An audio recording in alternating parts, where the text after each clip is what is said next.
Beaufort, South Carolina, late May 1863. They saw a short, black woman standing at the edge of the Union encampment, graying around the temples, a bandana tied over her head. To them, she looked like someone's cook or maybe a washerwoman, certainly not a military leader.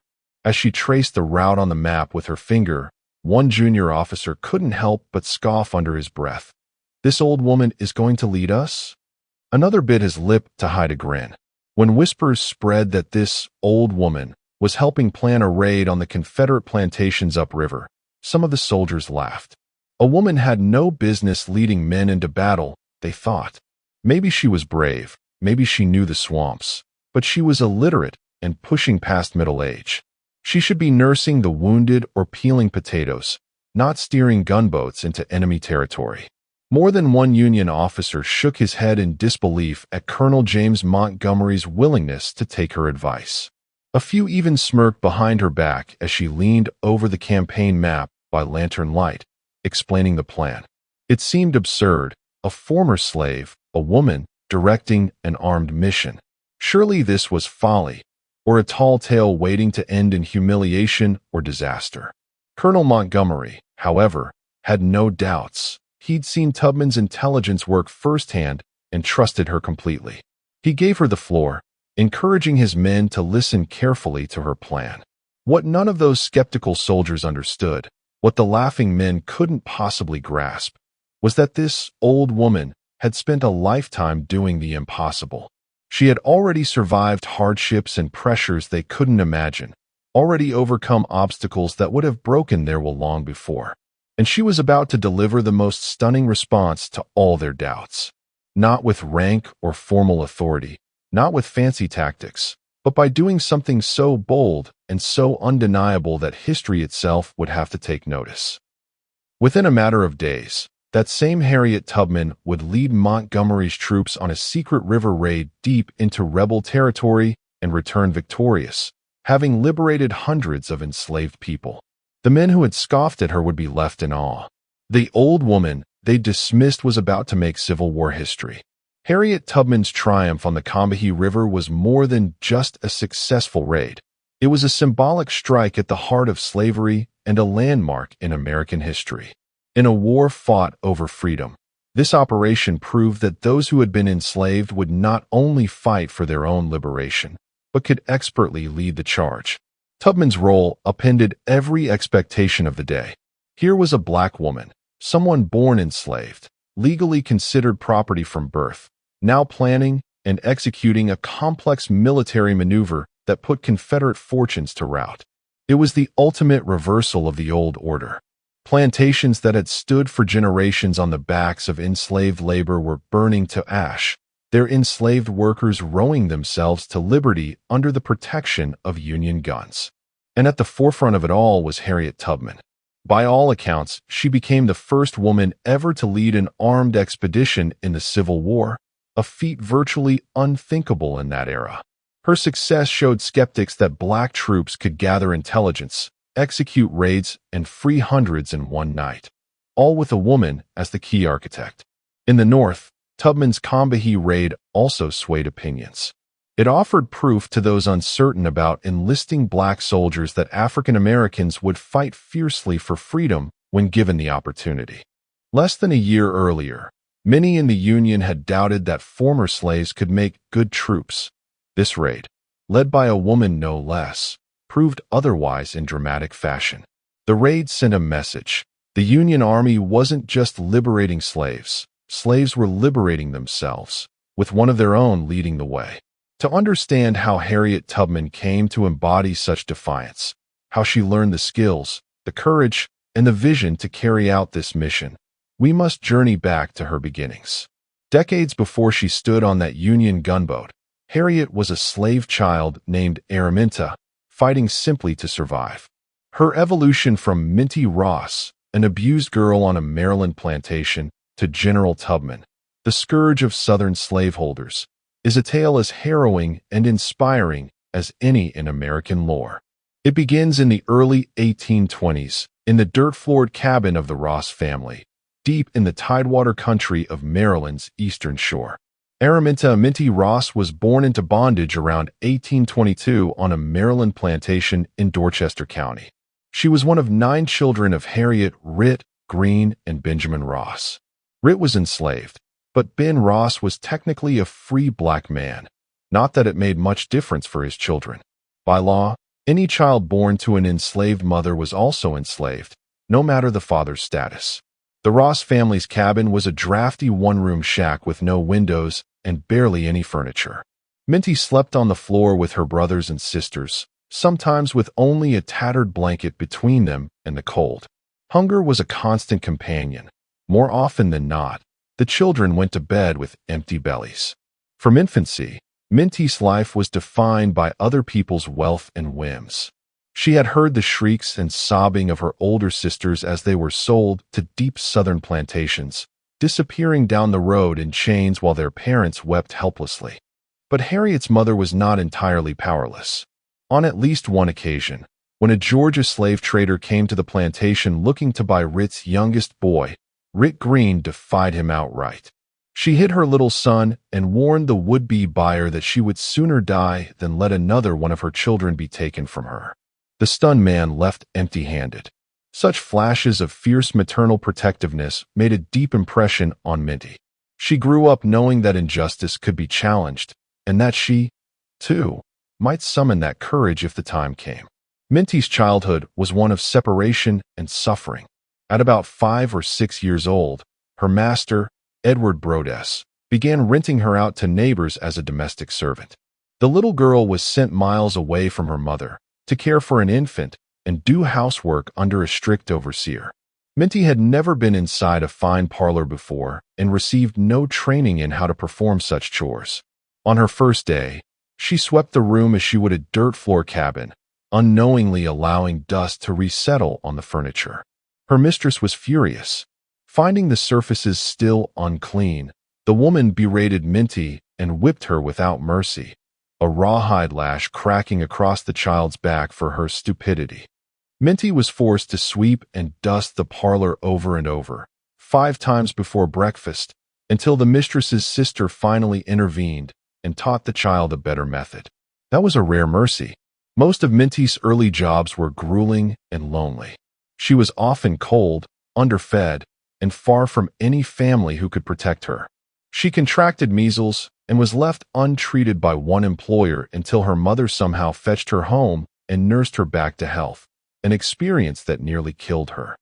No sooner had she recovered than Brodess hired her out yet again.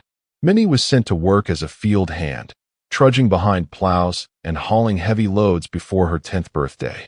She learned to endure pain, because showing pain only invited more punishment. One day in 1835, Minty's life changed in an instant.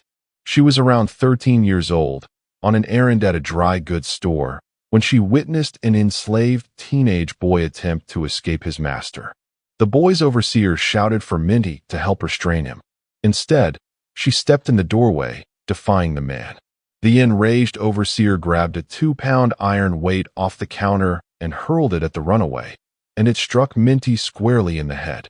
The blow fractured her skull and knocked her unconscious. Blood gushed down her face as she collapsed. Her family carried her back to her mother's cabin, where for weeks she teetered between life and death. A piece of her skull had pressed into her brain, and even after she miraculously survived, she was never the same. Minty began suffering sleeping spells, sudden blackouts, seizures, and deep trances that overtook her without warning. She might be in the middle of a task when her eyes would glaze over and she'd drop into a heavy sleep.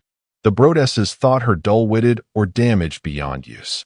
But inside those trances, Minty experienced vivid visions and strange dreams she believed were messages from God. Sometimes she dreamed she could fly over hills and valleys. Other times she saw bright lights or heard voices guiding her. These spiritual visitations fortified her with an unshakable faith that the Lord had a purpose for her. Not long after she could walk again, the Brodesses forced the teenage girl back out into the fields. Minty later remembered how she worked with blood and sweat stinging her eyes until she couldn't see. But she endured. Pain had become a familiar companion, and it only fueled her resolve to seize control of her own fate. In her late teens, Minty took an extraordinary step. She bargained with her master for a small semblance of freedom. She promised to pay him a yearly fee if he let her hire herself out. Astonishingly, he agreed. So Minty became a free agent, still enslaved, but allowed to find her own work and give her master a cut of her earnings. She labored in forests, loading timber. She dug ditches, drove oxen, and hauled barrels at docks, whatever jobs she could find. The upside was that she could keep a bit of money and move about more freely. Working in the timber camps even reunited her with her father, Ben, who taught her secret woodsman skills, how to move silently through the forest, how to find north by the moss on trees, how to live off the land and discern safe paths in the swamps. She also met black sailors who passed through, men who had seen the world beyond Maryland. They told her about far-off cities and shared knowledge of escape routes along the coast. Each story was a revelation. Around 1844, Minnie married a free black man named John Tubman. In honor of her mother, she adopted a new first name, Harriet. She hoped to build a life with John, but any children they might have would still legally be slaves, since she was enslaved. However, John Tubman did not share her resolve to escape. He told Harriet he was content in Maryland and that she'd be risking her life for nothing. Some accounts even claim he threatened to report her if she tried to run away. It was a crushing disappointment.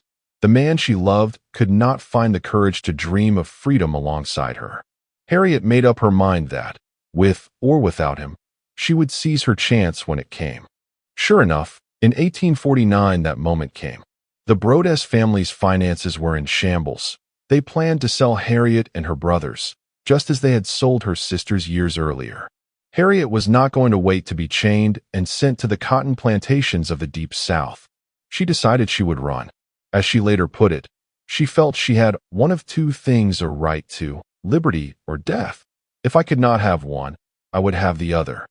Late one night in the fall of 1849, she crept into the cabin where her parents slept and silently kissed them goodbye.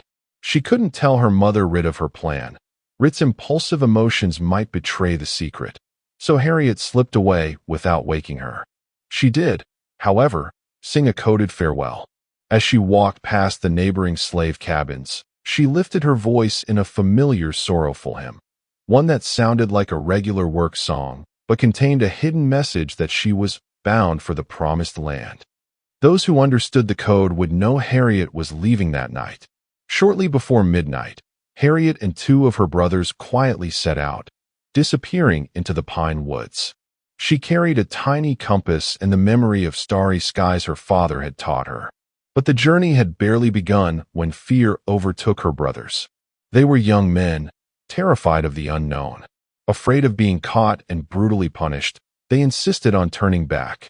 Harriet was heartbroken. Returning meant likely never tasting freedom, but she couldn't force them onward. She watched them fade into the darkness, scurrying back to the plantation until she was alone. Standing in the dark Maryland woods, Harriet Ross Tubman prayed for courage. She had one fragile chance. She tightened her resolve and pressed north on her own, moving at night and hiding by day. She followed the North Star on clear evenings, navigated through swamps and over streams, finding help when she could from clandestine contacts. A Quaker farm family here, a blacksmith there, the loosely knit network later known as the Underground Railroad. She traveled dozens of miles on foot, crossing into Delaware and then into Pennsylvania. After many harrowing days and nights, Harriet crossed that invisible line into free soil. She was in Pennsylvania, a free state. The sun was just rising as she made her way across the boundary. The morning air smelled different, crisp and full of possibility. When she realized she was truly free, she felt an overpowering awe. She later remembered that moment, how she looked at her hands to see if she was the same person, how the sunrise came like gold through the trees, and there was such a glory over everything. She felt like the world had been washed clean. She was free. Yet as glorious as freedom felt, it was incomplete. She soon made her way to Philadelphia, a bustling city alive with commerce and abolitionist fervor. For someone who had lived only in rural Maryland, the crowded streets of Philadelphia were thrilling and strange. Black freemen walking boldly on the sidewalks, horse-drawn carriages rattling over cobblestones, storefronts selling books and fine clothes. Harriet found a community of fellow abolitionists there who welcomed her. She took odd jobs, cleaning houses, scrubbing floors, and by frugal living, saved money to fund her missions back south. But she never forgot the loved ones she left behind. I was free, and they should be free, she thought. She knew then that she would return, again and again, to bring them out. Her life's work was only beginning. True to her word, Harriet Tubman returned to the South, not once, but again and again. In the decade before the Civil War, she became the most famous conductor on the Underground Railroad, spiriting enslaved people out of Maryland to freedom in the North. Her first rescue mission was daring and personal. She slipped back into Dorchester County in 1850 and led one of her nieces and the niece's children to safety from an auction in Cambridge. From then on, every winter or early spring, when long nights gave cover and plantation work was slower, she would venture south, gather a small group of freedom seekers, and guide them hundreds of miles to free soil. Tubman led roughly a dozen expeditions and liberated about 70 people from slavery in total. And, as she later proudly said, she never ran her train off the track and she never lost a passenger, referring to her Underground Railroad missions. Each journey was a test of wits and courage. One of her journeys in the mid-1850s offers a glimpse of the dangers she faced. On that occasion, Tubman was leading a small party of escapees, a husband and wife with 2 young children and 3 single men, from Maryland toward Pennsylvania.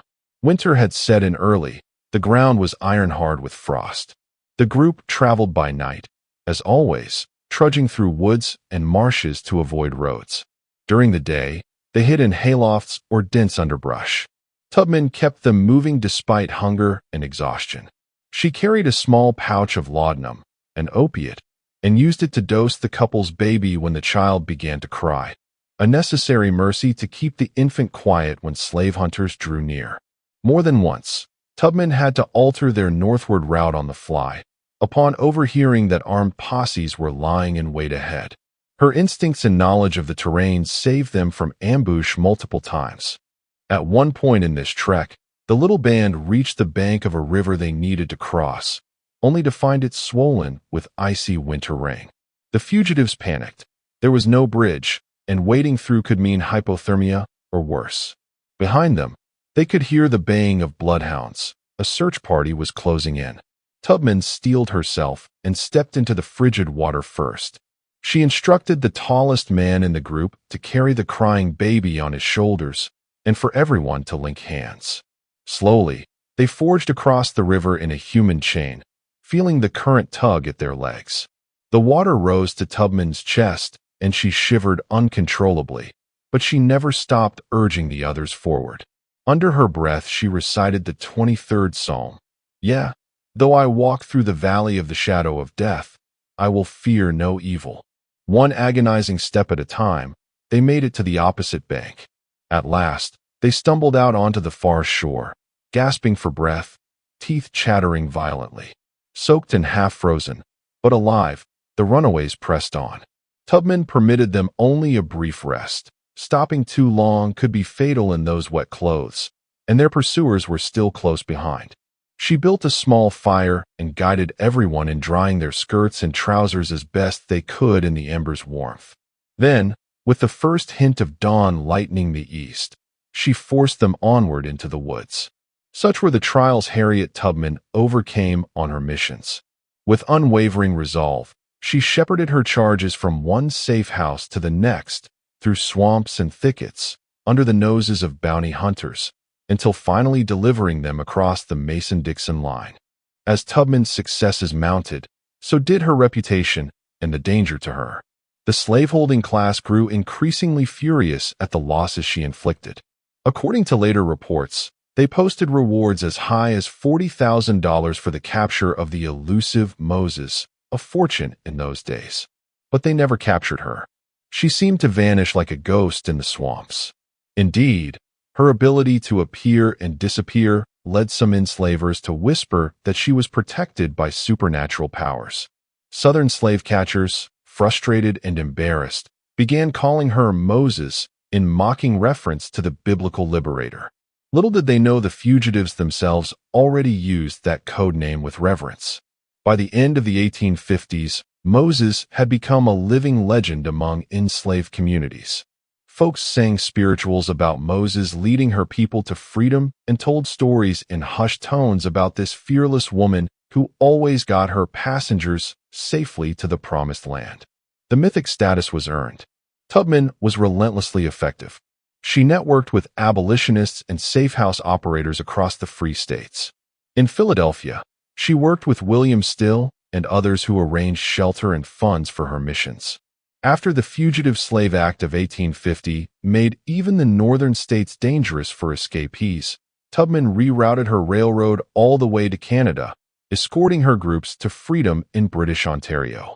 During these years, she also became friends with radical abolitionists in New England. In 1858, in St. Catharines, Canada, she met John Brown, the militant abolitionist plotting to ignite an armed slave uprising. Brown was awestruck when he met Tubman. He took to calling her General Tubman and consulted her about his plans. Tubman helped him recruit supporters for his ill-fated raid on Harper's Ferry by sharing her contacts and detailed knowledge of escape routes in the region. She ultimately did not join the raid herself due to illness, a stroke of fate that probably saved her life, given Brown's plan ended in defeat and his execution. Tubman mourned Brown deeply when he was hanged, saying, "He'd done more in dying than 100 men would in living." Through the late 1850s, Harriet kept up her rescue missions.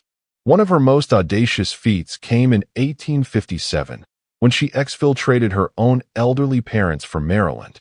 Her father, Ben Ross, had run afoul of the law for covertly helping other slaves escape. A court in Maryland had even issued a warrant for his arrest. Though he was technically free, he was no longer safe in the South. So Harriet journeyed back and smuggled her mother and father out in a light horse-drawn wagon, disguising them under blankets. The two old folks made the long trip north with their dutiful daughter and lived out their days in freedom. Harriet built a home for them on her property in Auburn years later, where she could watch over them in their old age. By 1860, Harriet Tubman, the petite woman with a towering reputation, had carved out an extraordinary role for herself. She was a one-woman resistance movement, a liberator, and a spy all in one. Slaveholders cursed her name. Black Americans spoke it with hope and gratitude. She had earned the nickname Moses for good reason. And as the clouds of civil war gathered on the horizon, Tubman prayed that the coming conflict would finally break the chains of slavery forever. When the Civil War erupted in 1861, Harriet saw clearly what was at stake. "This is our chance," she told her allies. The very war that threatened to tear the United States in two might also become a war to free the enslaved, if people like her made it so. Tubman had never been one to stand on the sidelines. As Union and Confederate armies clashed, she volunteered her services to the Union Army. At first, the officials didn't quite know what to do with her. It was highly unusual for a woman, let alone an African-American woman, to accompany the army. She started out doing what was familiar, working as a laundress, a cook, and a nurse for Union forces stationed at Fortress Monroe in Virginia, and later at the Port Royal contraband camp in South Carolina. But it wasn't long before those in command recognized Harriet Tubman's unique value. Here was someone who had years of experience sneaking through enemy territory and who knew how to gather intelligence from enslaved locals, someone who could read the landscape like a map. Then, on January 1st, 1863, the Emancipation Proclamation took effect, officially making the war about freeing the slaves. From that day forward, Tubman's work had the Union's full sanction, and she redoubled her efforts. By 1862, the Union's Department of the South, led by Major General David Hunter, had taken notice of Tubman. Massachusetts Governor John Andrew, a staunch abolitionist, personally recommended Tubman to General Hunter, vouching for her skills and knowledge of the South. At General Hunter's headquarters on Hilton Head, South Carolina, Harriet Tubman quietly transformed from volunteer nurse to Union scout and spy. She was given unofficial orders to assemble a team of scouts and conduct reconnaissance for the Union along the coastal rivers and swamps.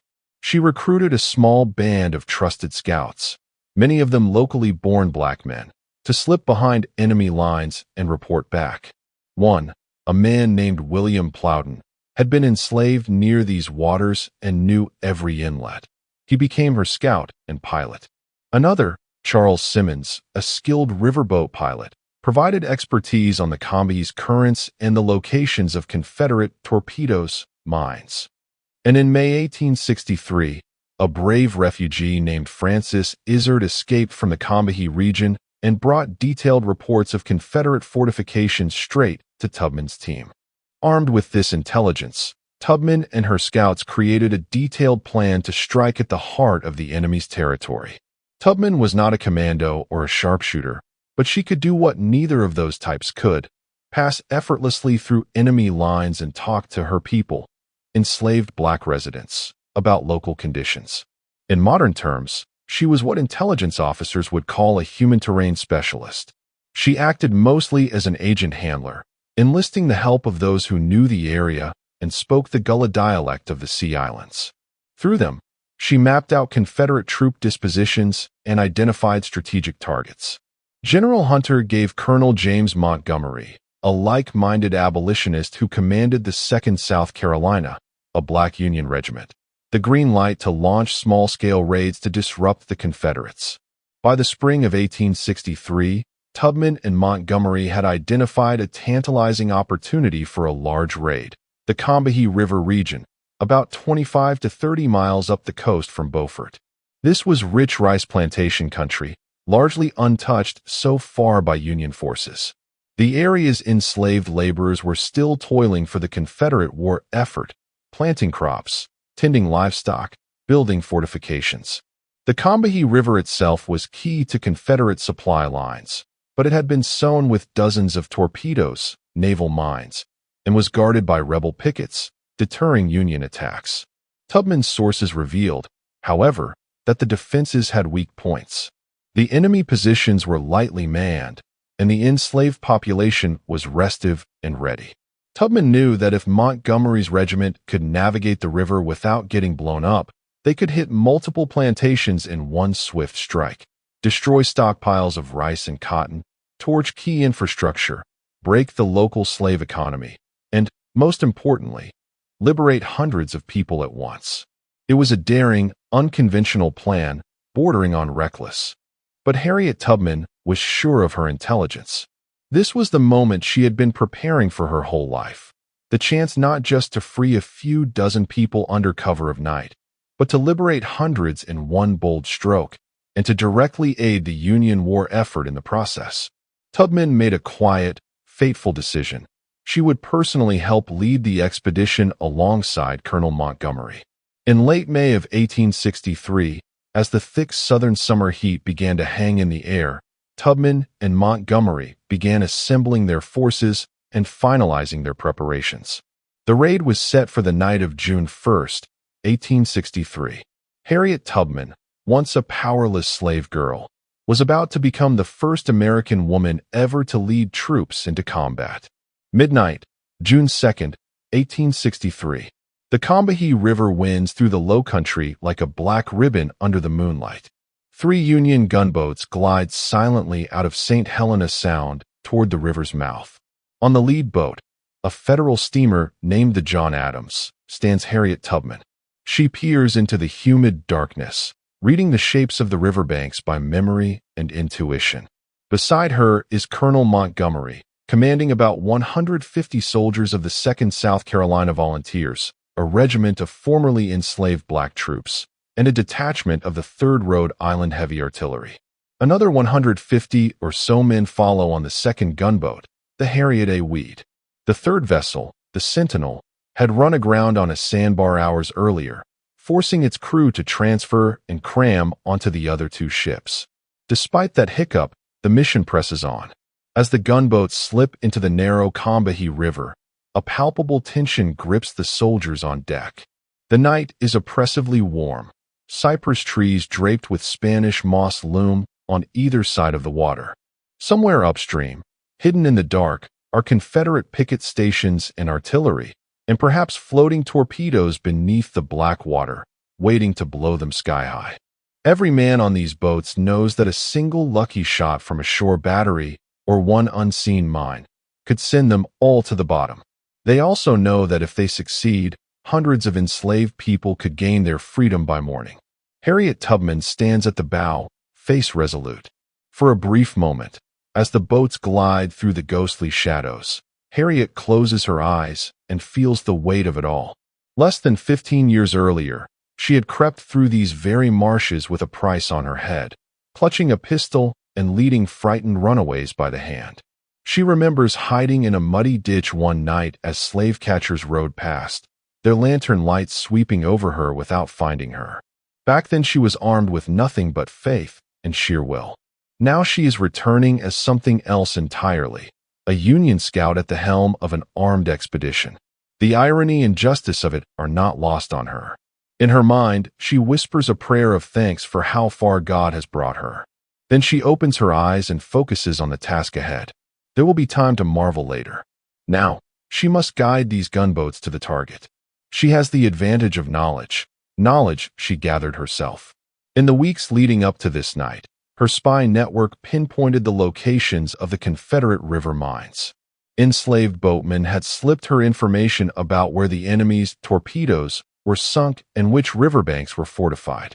Now, as the gunboats nose their way upriver, Tubman quietly directs the pilots. Keep to the left here. The channel's deep on this side. The helmsman, trusting her every word, follow her guidance. The vessels churn forward, evading the unseen death below. Around 3 a.m., the John Adams and Harriet A.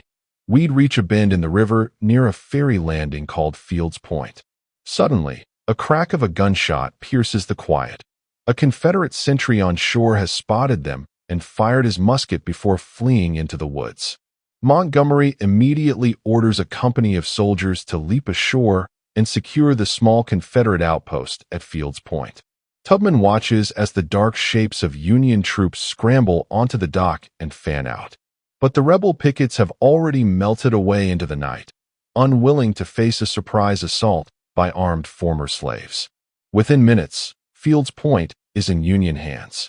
One objective, control of the river entry, is achieved without a fight. The flotilla presses on upstream. A couple miles further, near a bluff called Tar Bluff, Montgomery sends another team of soldiers ashore. They find an abandoned Confederate encampment, the enemy apparently pulled back, unsure where the main threat lies. Dawn is just beginning to break, a gray tint on the horizon. As the black soldiers move inland to destroy a nearby bridge, a small force of Confederate cavalry suddenly appears, rushing to defend the plantations ahead. For a tense moment, muzzle flashes stab through the early light, a brief exchange of gunfire. Then a boom echoes from the river. The Harriet A. Weed has brought her bow cannon to bear. Shells whistle overhead and explode among the trees, sending the Confederate horsemen scrambling. The path upriver is clear. Montgomery splits his command to cover more ground. One group of Union soldiers marches inland along the riverbank, fanning out to torch several plantations, rice mills, and storehouses. The two gunboats continue churning upstream toward the main target, the Combahee Ferry, site of a pontoon bridge and a cluster of grand estates. Tubman stays on the John Adams, which steams ahead. As they round a bend, they finally come into view of the first plantation.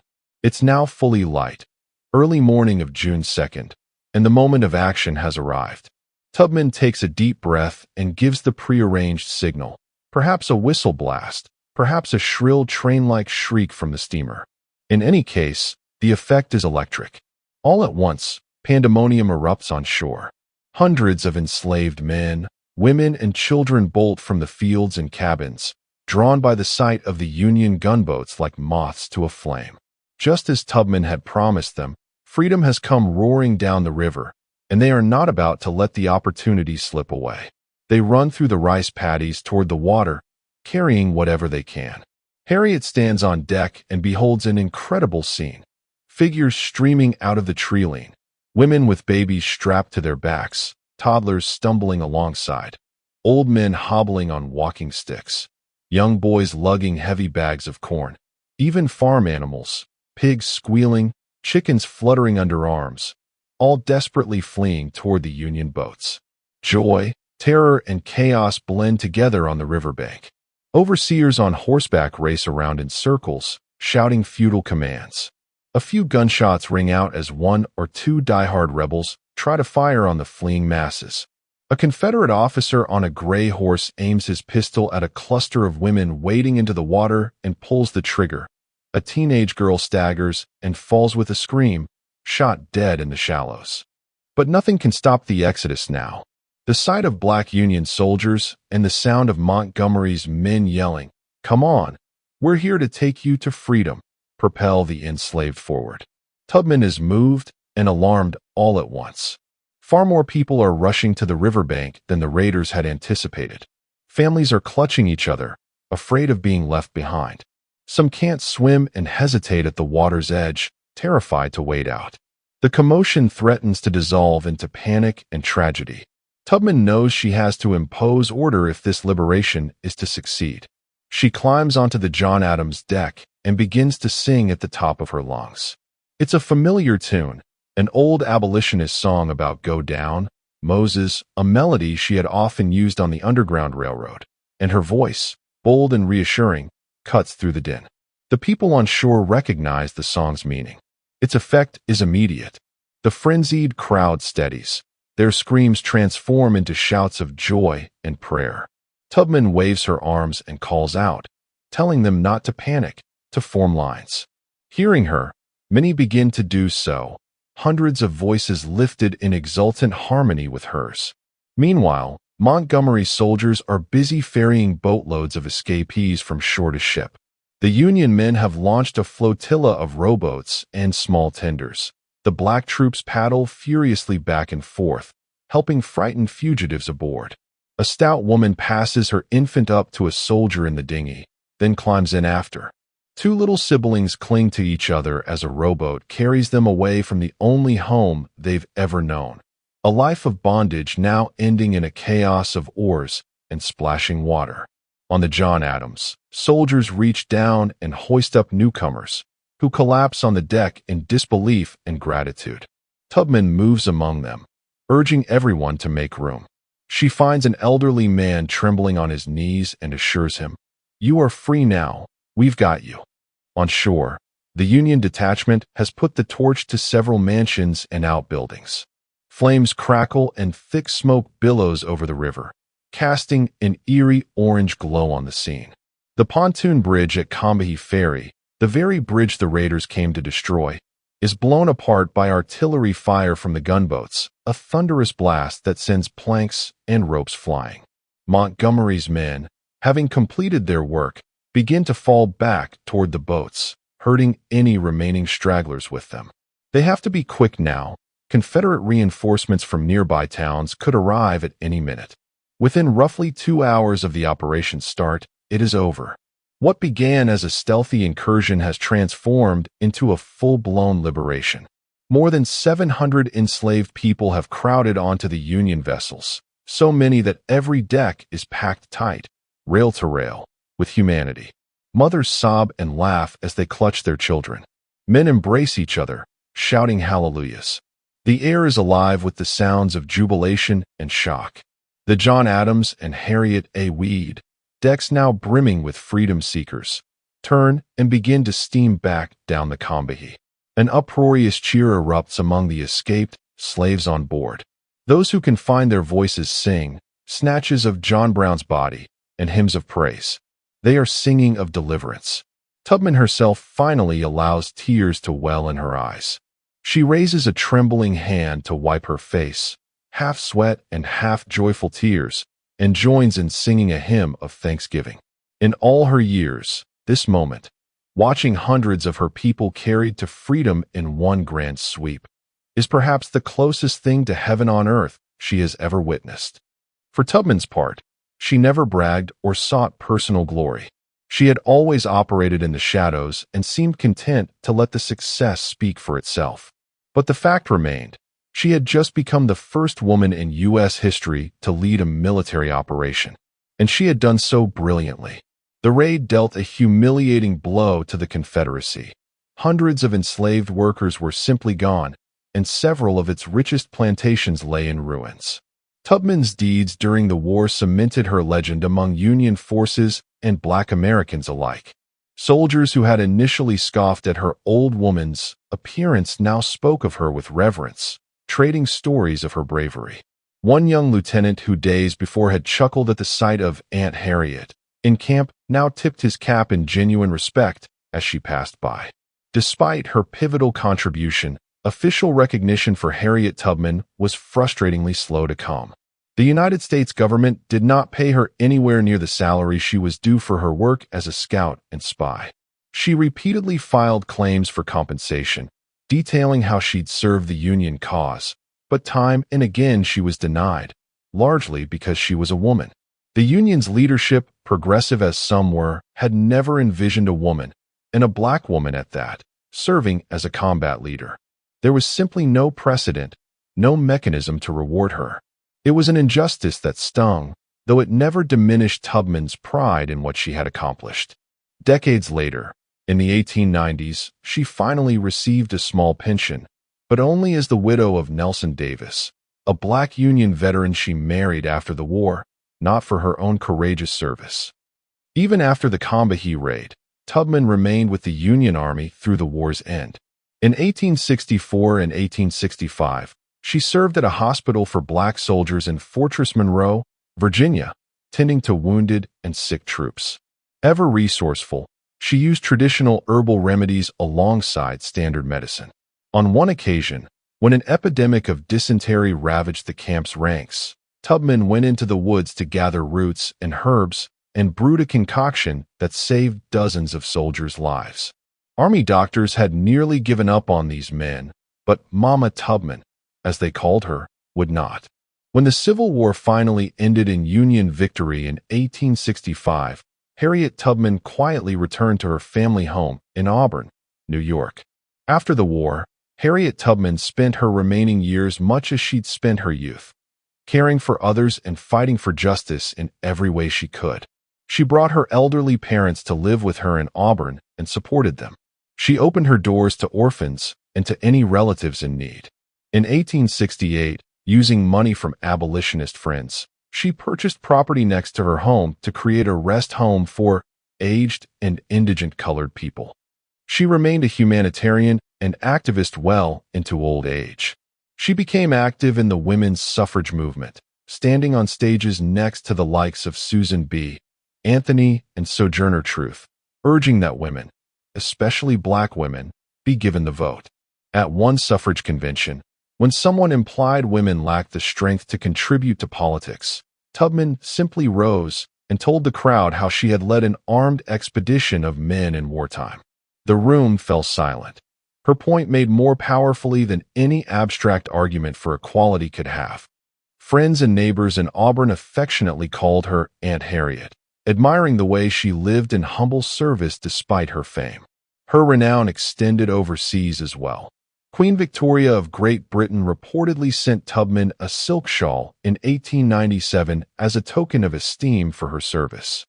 In her final years in Auburn, Tubman would sometimes sit by the stove wrapped in that shawl, telling visiting children how she followed the North Star to freedom or how she led soldiers up the Combahee River. The youngsters listened wide-eyed to the kindly, wrinkled woman, scarcely believing that Aunt Harriet had once been the daring Moses of her people. Harriet Tubman lived to see the dawn of the 20th century. She died of pneumonia in March 1913, at approximately 91 years of age, passing away in the same Auburn home surrounded by loved ones. At her funeral, the military provided honors befitting the soldier she had been. Her casket was draped with the American flag, and veterans of the local Grand Army of the Republic acted as pallbearers. A large crowd of Black and white admirers gathered to pay their respects, celebrating the life of the woman who had freed so many. In the annals of the Civil War, her example stands alone, a testament to the capacity of one woman to change the fate of many. They had laughed at the old woman, and history would ensure they never laughed again. Harriet Tubman had done what she set out to do, and far more. The once enslaved girl who was mocked as too old and too weak had become a warrior, a liberator, and an icon of American courage. Her improbable life, from bondage to battlefield commander, became a legend that inspired generations after her. She showed that a single life, guided by faith and courage, could reshape the course of history. Her name would echo through history, long after those who belittled her were gone. In the story of the slave girl who grew up to command a raid and free hundreds, there lies a timeless lesson. Never underestimate the overlooked and oppressed, for they may carry within them the power to change the world.